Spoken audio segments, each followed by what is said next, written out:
चौकी पर लौकी तोरा देतोगे सटा पहिले हम गोरी तोरा दै छियो बता कमहरिया के छौरा न लेतोगे पटा छाप लेगे जवानी गोरी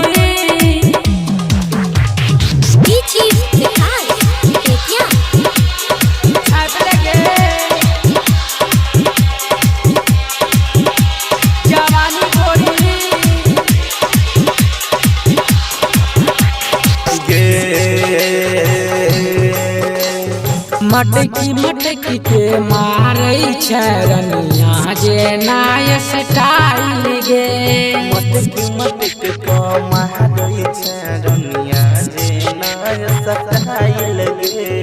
कूद के कर देबही लाख से बही आई मिसाइल गे से बही आई मिसाइल गे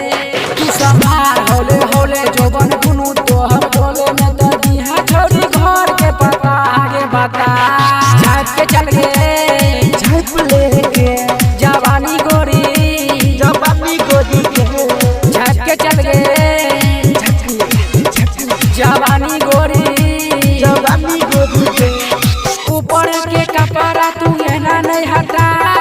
चौकी पर लौकी तोरा देतोगे सटा पहिले हम गोरी तोरा दै छियो बता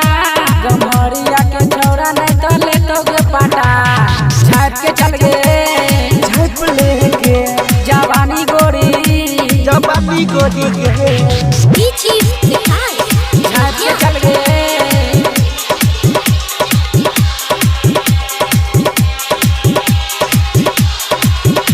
जवानी गोरी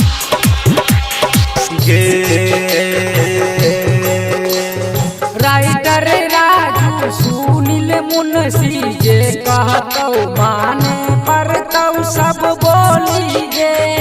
माने परतौ सब बोली गे संजीव दीवाना तो के डबल भाड़ा आई नचे तो खोली गे